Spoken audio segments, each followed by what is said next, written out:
现在其实已经是我们第2次录影了哈。我们第1次录到一半的时候，不知道是什么原因，后半段呢就遇到了一些不明的电磁的干扰产生了一些奇怪的声音，所以呢，我们现在要进行第2次录影希望这一次我们能录得顺利。嗨，大家好，欢迎来到说一说，我是33。本期内容综合分析了量子力学、宇宙学、高能物理学的尖端学科近年来的研究成果，并参考了能流传1000年以上的主要宗教以及经过历史考验的智慧学说，呕心沥血，看了不下 N 本著作，总结而成，内容高能易懂，用人话及人性来讲出关于灵魂的事实，让你体验灵魂、认识灵魂、了解灵魂。内容越往后越高能。留言告诉我你能看到第几分钟，再分享给你身边的人，窥看一下你身边的他对灵魂的领悟程度是否和你是同一个境界。二话不多说，黑色门打开。首先先来讲讲人类历史上对灵魂的一些认知和感知。在远古时期，人类对自然现象是无法解释，于是产生了万物皆有灵的观念。他们认为风、雷电等自然力量的背后都有灵魂在操控，而人类的灵魂则被认为是可以独立于肉体存在的，例如梦境、幻觉和死亡等现象就被视为灵魂离体的证据。古埃及人相信有灵魂，他们认为死后灵魂可以前往永恒的彼岸，因此修建了金字塔以保存尸体，确保灵魂永存。古希腊哲学家毕达哥拉斯认为灵魂是永生的。另一个古希腊哲学家柏拉图，他明确地认为灵魂是独立于肉体的，是一种超越物质世界的存在。也就是说，灵魂比身体更重要，是永恒且不受时间限制的。古印度的吠陀文化提出了轮回转世的观念，认为灵魂是需要不断投胎。而中国的道家和儒家虽然少谈灵魂，但道家关注气的流动，而儒家则重视人类的精神境界。基督教和伊斯兰教都认为有灵魂存在，而佛教则是不直接讨论灵魂。现代许多科学家认为灵魂可能是种复杂的神经活动的产物。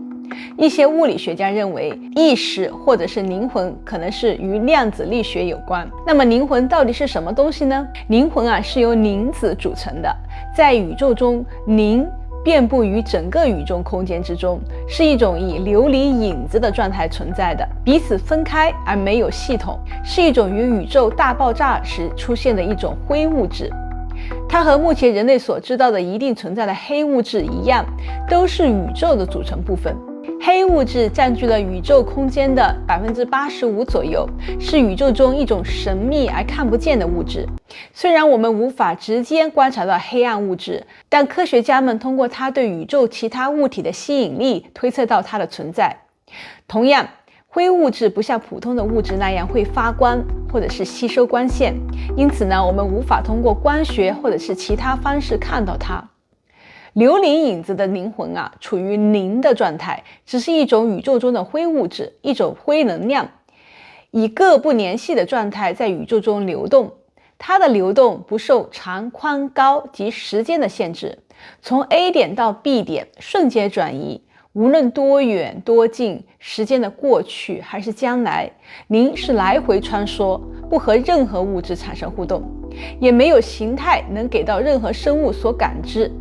灵就在宇宙中一会儿这里一会儿那里的存在着，呈现出来的是游离的状态，分散而独立的存在。现在我们来讲一下灵魂在地球上的故事。大约138亿年前，宇宙大爆炸，随着宇宙的膨胀和冷却后，到处散播的各种物质，其中包括星际尘埃、气体云、黑物质等等，当然也包括今天提及的灰物质，也就是灵。灵是灵魂的组成元素。约46亿年前，在太阳系这个地方，有一个巨大的星际尘埃和气体云慢慢凝聚，在引力的作用下，突然收缩汇合，成为了太阳。太阳形成后剩下的物质在太阳的周围互相凝聚、碰撞，并且捏连在一起，形成了行星。大约45亿年前地球也是通过这些碰撞和捏连形成了地球。这个时候呢，磷在地球的各处到处闪现。地球形成后的7亿年后，生命开始出现。这个时候的地球还没有灵魂的存在，只有磷在到处移动。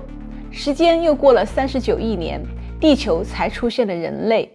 当时地球各地陆续出现各种原始人类，有在欧洲和亚洲西部的尼安德特人，有在西伯利亚州的丹尼索瓦人，还有出现在非洲、亚洲、欧洲的直立人等等。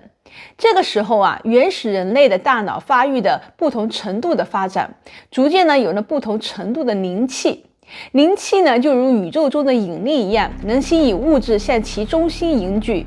引力凝聚了星辰、星际和气体云，形成了星星、太阳。灵气呢，则凝聚了灵的汇聚，形成了灵魂。当古人类，一种类似人猿的动物，发展到了一定程度，大脑的条件成熟后呢，就产生了灵气，因此呢，凝聚了灵，形成了灵魂附体，那就成为了科学上的人。灵魂在地球上的人身上形成了。磷是互相分离流散的灰物质，在灵气的吸引下凝聚成为了灵魂，而灵魂是宇宙中灰物质的聚合体，但不是一堆磷或者灰物质的简单组合体。灵魂是一种特殊的存在。下面我们就继续讲，慢慢的揭开灵魂的神秘面纱。地球上的生物包括远古人猿，在没有灵魂附体之前，生命特征还是在持续运行着，它靠的是一种本能反应，例如渴了喝水，饿了吃东西，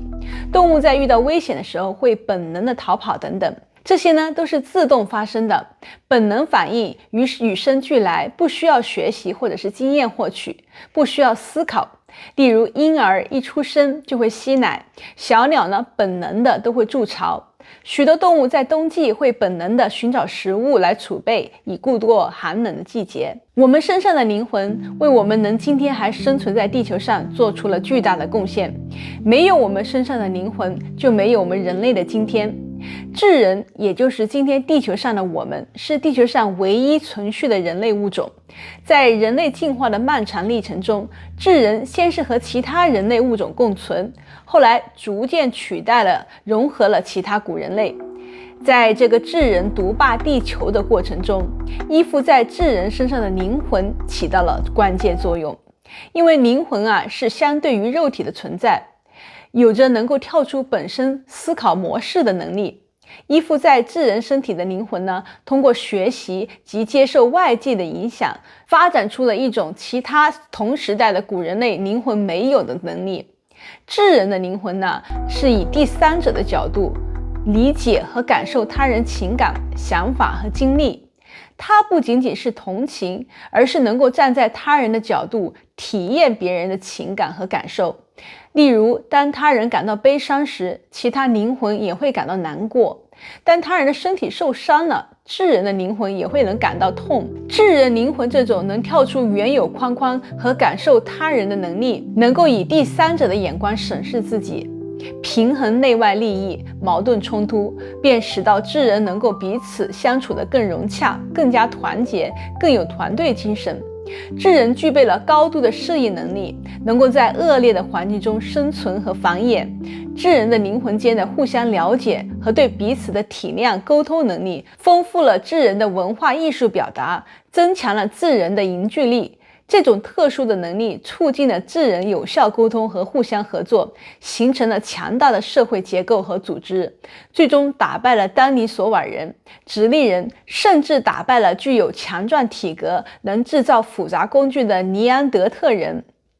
不过，尽管有竞争，智人和尼安德特人之间也发生过基因交流。非洲以外的现代人类中，还有约1%到2%的基因是来自尼安德特人的。灵魂不可见，不可触摸，那么人类又是如何知道它的存在的呢？人类婴儿出生到18个月期间，会对镜子中的影像感兴趣，但是婴儿的灵还在聚集之中，还没有形成完整的灵魂，所以不满18个月的婴儿会认为镜子中的影像是另外一个人。随着灵的逐渐聚集，到了18个月左右，婴儿开始认识到镜子中的那个人就是自己，不是另一个人的时候，标志着婴儿灵气的吸引下，终于聚合成了灵魂。灵魂啊，是一种隐形的东西，在操纵身体，就如乐团的总指挥一样。灵魂在指挥协调各部分运作，但是又不能够控制全部，比如心跳、血液循环、肾功能、肝功能、大肠蠕动、血小板止血等等，这些啊是灵魂完全不能控制的。但是呼吸、吞口水、眨眼睛等，这些呢是灵魂可以参与部分接管的。对于那些不能完全控制的部分，灵魂虽然不能操控，但是它可以部分去影响它。例如灵魂的愉悦会有机会影响到器官功能失调的恢复，反之灵魂的悲伤会影响到器官功能的丧失。2024年73岁的香港演员徐少强的妻子孟雨萱在料理9月1日去世的丈夫后事期间哀伤过度，于9月5日心脏病去世，年仅43岁。古希腊哲学家亚里士多德认为，灵魂啊是生命的核心功能，灵魂和身体是一体的。的确，灵魂就像被困在肉体中的囚徒，经常和肉体有着各种各样的斗争和背道而驰。例如跑步锻炼能够强身健体，但有的时候啊，灵魂却有另外的想法，以各种理由拒绝做运动。又例如明明喝酒有害身体器官，但是灵魂呢则很喜欢酒精的感觉，造成了不少人的酗酒伤身。拉丁语、英语、法语、西班牙语、意大利语、阿拉伯语、俄语、德语、波兰语、荷兰语中都有着同一个单词来形容酒精和灵魂。诸多文化认为啊，酒精可以使灵魂和身体达到暂时分离的作用。食物是肉体不可缺失的能量来源。1942年，印度国父甘地进行了要求英国退出印度的绝食抗议。人类在不进食的情况下，第8天开始，肉身的肌肉就开始萎缩，以及重要的器官则开始损伤。人在没有进食的情况下，一般只能活到30天左右。甘地的灵魂对着伟大目标和崇高理想的追求，迫使了甘地的肉身违背其自身利益，持续绝食了21天。甘地的肉身虽然虚弱，但是他灵魂的意志却是异常坚定。他的绝食最后获得了全球范围内的同情和支持。如果说身体是灵魂的监狱，那眼睛就是灵魂的窗户。如果盯着一个人的眼睛，就会某种程度上看到灵魂的思想。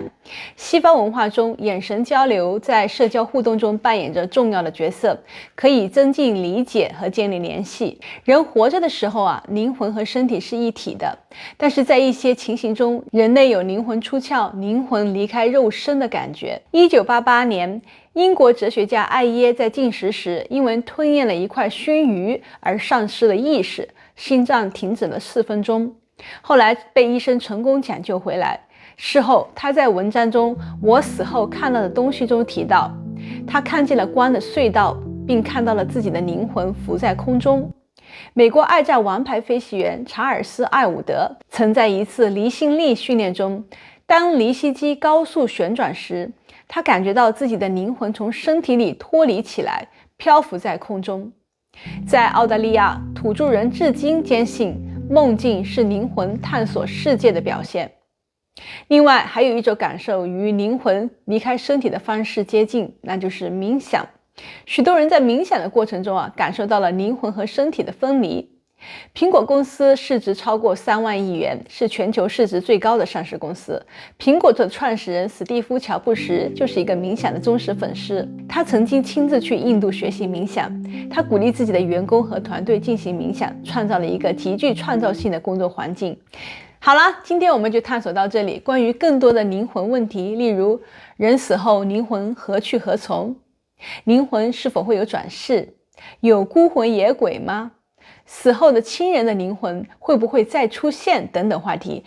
我们将会在下一集集中讨论。欢迎在评论区里提出问题。原创不易，请大家订阅我们。我们下期再见。